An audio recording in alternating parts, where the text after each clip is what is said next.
E.N.D here. Let's talk a bit about Crimson Vow, the second set in the return to Innistrad. When Midnight Hunt and Crimson Vow were announced, everyone started to get excited.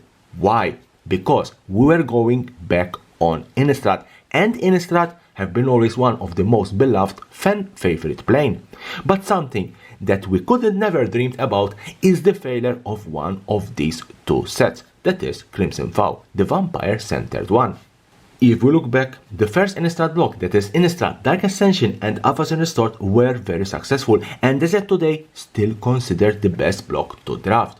The second Innistrad block, or the first return to Innistrad, that is Shadows over Innistrad and Eldritch Moon, even though they had an initial bad reception because of the intrusion of the Eldrazi, nowadays they are considered solid sets, especially Eldritch Moon.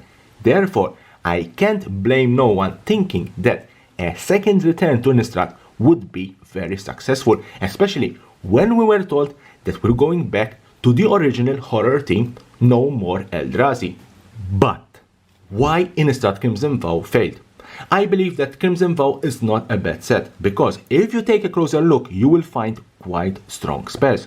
Chandra Dress to Kill, Olivia, Hallowed Haunting, Sorin, the infamous Hullbreaker, Necroduality, Cultivator Colossus, Toxrill, etc, etc.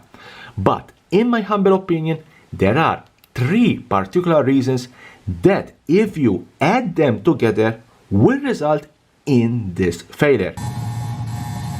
What did you do? First reason, Midnight Hunt. Innistrad Crimson Vow came out just 7 weeks after the official release of Midnight Hunt. Midnight Hunt had a very good spoiler season. The hype for the set started and continued throughout all the summer months. And when Midnight Hunt was finally fully released, what we did? We started to talk about Crimson Vow. We didn't have any time to digest a set like Midnight Hunt, learn the mechanics, try new cards, mix them in our decks or build new decks. We literally went from one set to another without a significant pause. And that's the first reason why Crimson Vow failed, because it was released shortly after its predecessor. Everyone was hyped for Midnight Hunt, everyone was happy with Midnight Hunt, everyone was trying to digest Midnight Hunt, and we started spoiler season for Crimson Vow, a quite similar set. No one was ready for a new set so shortly. No one wanted a new set so shortly, and no one was financially ready for a new set so shortly. Second reason, double features. Why on earth you release a new sealed product packed with reprints of the two previous sets just 12 weeks after the official release of the first one, Midnight Hunt, and 7 weeks after the official release of the last set, that is Crimson Vow, having the best cards from both sets reprinted in a new and honestly more attractive Eternal Night black and white version.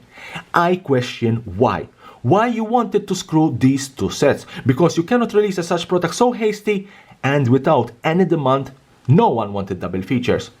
It's the perfect recipe for a failure.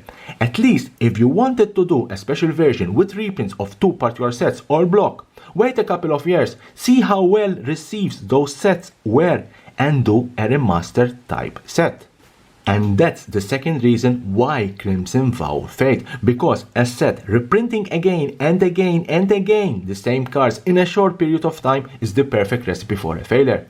And if someone wanted to buy a booster box of Crimson Vow to pull a couple of good cards, why buy Crimson Vow when you can buy double features and pull more valuable versions of those cards?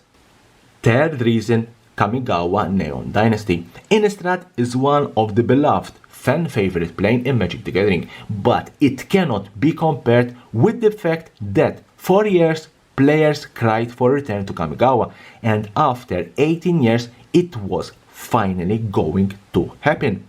And with all due respect to Crimson Vow, who cared about Crimson Vow when in another 7 weeks Kamigawa Neon Dynasty would have hit the shelves? And what a set it was. The 5 legendary channel lands, the Planeswalkers, the new Dragon Spirits, the Enchantment, Jin-Gitaxias, the anime art, etc, etc. A set that will age like fine wine. And that's the third reason why Crimson Vow failed. If we compare Crimson Vow with Neon Dynasty, we'll find out how much better and strong Neon Dynasty is. Why buy Crimson Vow when you can buy a better set like Kamigawa Neon Dynasty? As a conclusion, I believe that if Crimson Vow was released as a normal standard set, that is, released around 3 months after its predecessor, the set would have been more successful. My last note, as said in the beginning of this video, I don't think Crimson Vow is a bad set. It's just everything happened all of a sudden and all together.